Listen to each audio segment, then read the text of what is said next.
এখন থেকে সাদা পোশাকে কাউকে গ্রেপ্তার করা যাবে না। স্বরাষ্ট্র উপদেষ্টার এমন ঘোষণার দিনে ডিএমপি কমিশনার বলেন, মিথ্যা মামলা ও মামলা দিয়ে চাঁদাবাজি করা পুলিশ সদস্য ও মামলার বাদীদের বিরুদ্ধে ব্যবস্থা নেওয়া হবে। সাদা পোশাকে কিছু লোক ধরে নিয়ে গিয়েছে, সাদা মাইক্রোবাসে করে তুলে নিয়ে যাওয়া হয়েছে আইন শৃঙ্খলা বাহিনীর নামে, এরকম অভিযোগ অহরহ। তবে এবার হয়তো অবসান হতে চলেছে আইন শৃঙ্খলা বাহিনীর সাদা পোশাক বিতর্কের।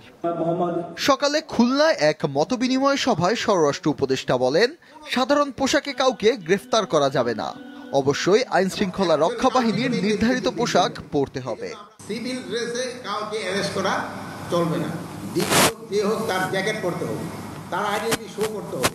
যদি তার ড্রেস না থাকে, সে সিভিল ড্রেস আছে, সে প্রথম তার আইডেন্টিটা শো করবে যে এই আমার আইডি কার্ড।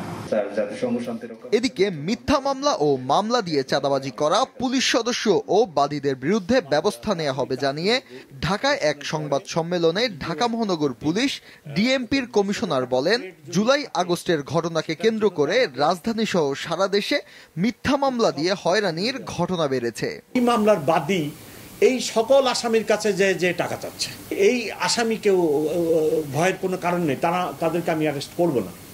ইনভেস্টিগেশনে যাদের বিরুদ্ধে ইনভলভমেন্টের সাক্ষী সম্পদ আসবে, আমরা শুধু তাদের বিরুদ্ধে ব্যবস্থা নিব। মামলার বাদী ছাড়া পুলিশের কোন সদস্য এমন কাজ করেছে বলেও উল্লেখ করেন তিনি। আমার লোক যে সব ভালো তাও না, আমার কাছে রিপোর্ট আসতেছে আমার লোকেরাও আবার এই যে আসামি 200 তাদের থেকে নানা ধরনের বখরা আদায়ের চেষ্টা করতেছে।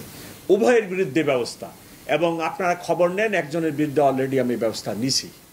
এছাড়া নগরবাসীর সমস্যা ও অভিযোগ শুনতে ডিএমপি সদর দপ্তরেই একটি অভিযোগ সেল খোলার কথা জানানো হয়।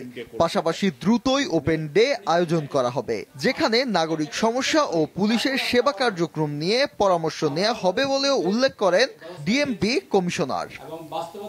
ফাহিয়ান হামিম, মাছরাঙা সংবাদ, ঢাকা।